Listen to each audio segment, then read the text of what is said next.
Hi, my name is Steve Kamwamu. I'm the founder of Kamsa Poultry. Did you know that birds produce more than 300 sounds to communicate? For instance, when they are scared, they produce a different sound from when they are being fed. At Kamsa Poultry, we produce eggs, and this is my story.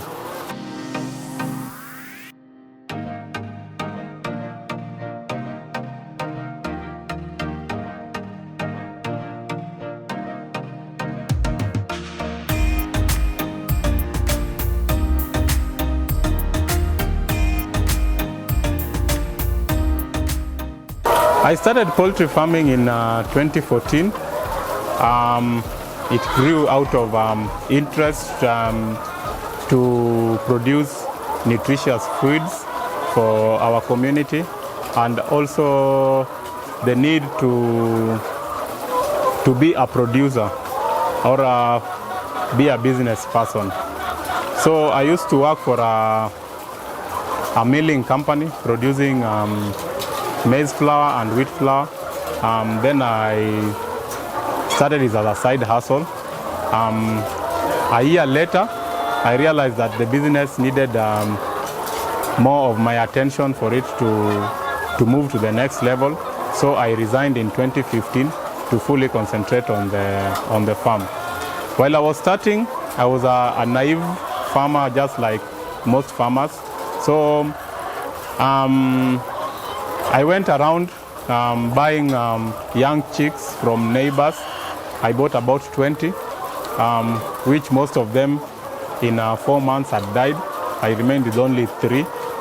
So through the journey of raising these 20, that's when I came to know about commercial hatcheries that incubate and hatch eggs, different breeds of chicken, different value chains of birds. So from there, I moved and bought 100-day-old chicks, kienyeji improved, which did pretty well. I ended up with about 35 hens, which I put in a cage, and they produced eggs. From the production of eggs, that's where my interest began growing. That's where I knew that it is something that I could scale up. So I increased that number to 300, further to 500. And in 2018, when I looked back through my records, I realized that eggs was consistent. The sale of eggs was consistent. It was predictable, and it had very few variables. Selling of chicken had so many variables, especially the kienyeji chicken that I was selling. You find that during festivities, along holidays, that's December, Christmas, cultural ceremonies around August, sales used to go up. But around January, February, sales were quite low. So that variability was not good for a young business. So I shifted my model and tried to concentrate on egg production. So in 2018, I moved from kienyeji birds to hybrid layers and scaled that up to about 1,500 birds. From there, I have been scaling more and more for the production of eggs until currently in 2020, I put up a unit for 5,000 laying birds. We produce about 145 trays of eggs daily. When I was starting off, I started off by doing the deep litter system. Deep litter system, basically you have a unit, you put wood shavings on the floor, and the birds are free to roam within that unit. It was a bit tedious. It involved a lot of manpower, and it had a lot of wastages. There was spillages of drinking water, there was spillages of feeds, and even when the birds are laying, some eggs got lost inside the wood shavings. Some eggs are damaged by the birds, either through pecking or stepping on them. And a lot of the eggs were dirty because of the bird droppings. Those were the main challenges. And through my journey, as I kept learning more, I came to realize that there are better technologies that are more efficient. that's when I was introduced to the cages. So you find that the cages, the birds are confined, and there is very little scratching of the feeds, so little of the feed gets wasted. There is a lot of efficiency in terms of collecting eggs. You can easily identify birds that are not laying. The eggs are clean, and water is clean. There is no human interaction with the water, so the water is clean and the wastages are very minimal. No water is spilled off. So you find that the efficiency is very, very high. The cage system confines the birds. There is very little movement.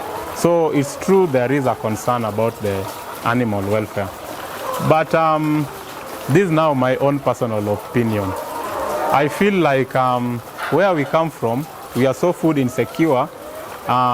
We would like every means to make the food available. I'd equate it to the jungle. It's not fair for the lion to hunt the gazelle, but for its survival, it just needs to hunt the gazelle. So from that perspective is where I base my argument. It's all about production of food. In the poultry business, the biggest challenge is usually management of diseases. Disease outbreaks, some come even when you do everything right, but it still affects you. So it's something that you have to prepare for and acknowledge that it might happen. Although you still have to put biosecurity measures in place. So you have to make sure you have a foot bath. You have to restrict movement of people into the chicken house. You have to ensure levels of hygiene are high. The house is well cleaned. The food is of high quality. And you do your vaccinations as per the schedule. Because some diseases are very fatal. They have 85% and above mortality, meaning that when you have an outbreak on your farm, 85% of the birds are most likely going to die. Most of those diseases are viral diseases, so the only way is to vaccinate prior to an outbreak. The other challenge we experience is availability of inputs. By inputs, I mean the feeds, the drugs and vaccines, the day-old chicks. You find that we have fewer suppliers of all these inputs, like quality feed suppliers. I don't think they even get to 5 in the whole country. Same to producers and distributors of the drugs. Same to producers of day-old chicks. I pity a lot of farmers who fall victim to inferior quality day-old chicks, because however much they are trained on how to rear the chicken, it's not their fault that the birds are dying. It's just that the birds they were given are of inferior quality. Especially if a bird is maybe the 4th generation. You can't compare it with a bird of the 1st generation that has the immunity boosted and their resilience is high. So by just that, you find that a farmer gets so many losses by just virtue of being provided poor quality day-old chicks. Same to poor medicine, same to poor feeds. For all these inputs, I advise that a farmer needs to attach themselves to a reliable and reputable supplier.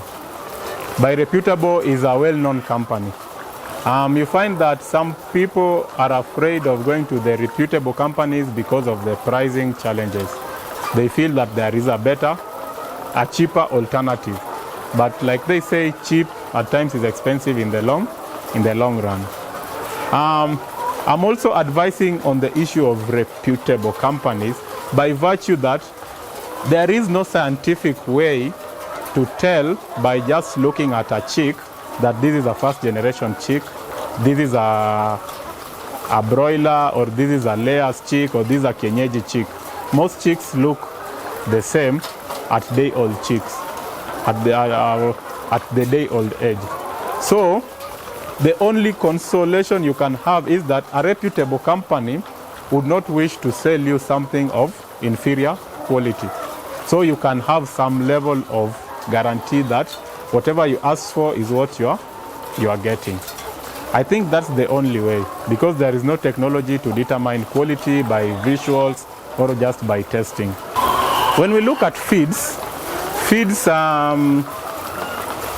those who do math realize that there is a bit of confusion when I read articles and they say that feeds constitute 70% of the production cost. Technically, that's inaccurate, that's a lie. Feeds contribute about 90 to 95% of the production cost. Yeah? Because production cost is basically made of feeds, medicine, and a little bit of labor. And feeds will contribute 90% of those three. It's only that the production cost is 70% of whatever income you make. Having said that, the pricing of feeds, it's expensive for the farmer.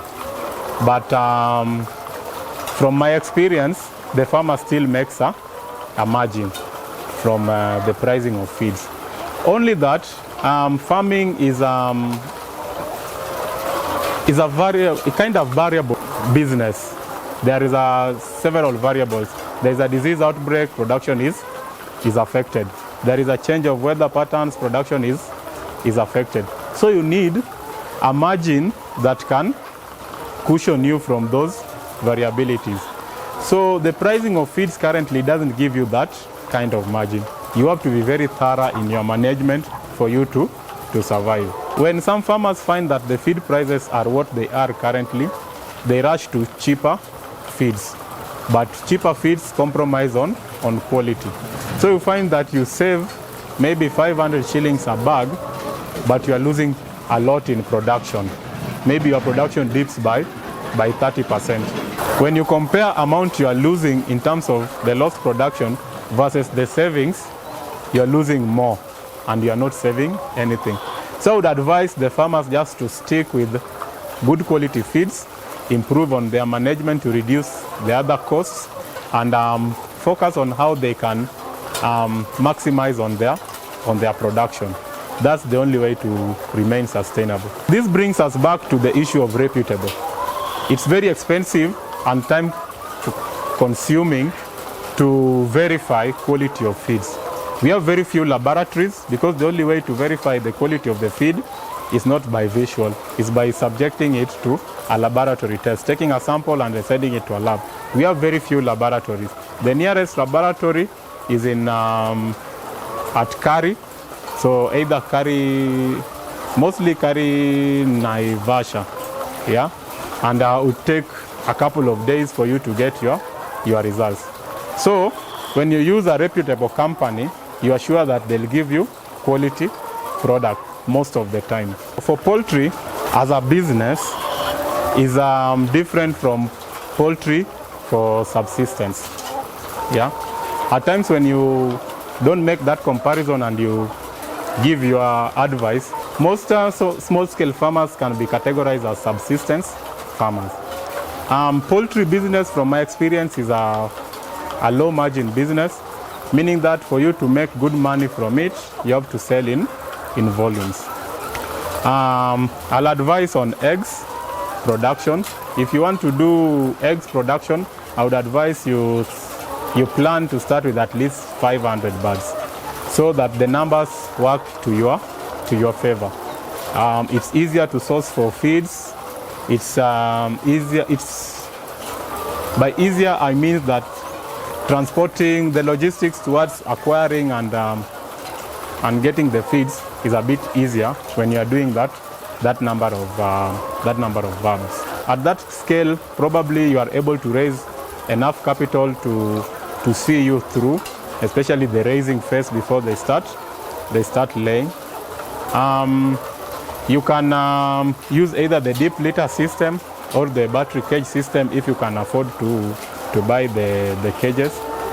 And when starting up, I normally advise that any farmer who wants to venture into poultry business goes through a training, understands how to raise the birds, and then how the business works. There's the business part of it that people don't cater for, because the business aspect will also introduce you into how the market looks like, where the market is, and the dynamics within the market. You really need to take advantage of those. In Kenya and the western part of Kenya, there is a huge shortage of eggs, and most of the deficit is filled by eggs imported from neighboring countries. And recently we've realized that eggs come as far as China to plug in the deficit. So Kamsa Poultry is doing their part to help bridge the deficit, but we can't do it alone. So as part of services that we offer, we also consult for guys who want to join the poultry business. The consultation involves training the farmer, visiting their site to establish whether it's suitable for poultry rearing. We help them do a budget or a proposal of sorts to help them understand how much it will cost them to set up whatever size they are interested in. Then we also help them we link them to suppliers of materials, inputs, and even extension services. We also help them develop a projection to see how much they can project in terms of returns from that venture. So we do that at a fee, and it's on the basis of how much the client, how much service the client wants. There are clients who would like us to help them also manage that farm, if especially they are away. We also do that, and it all depends on the desires of the client.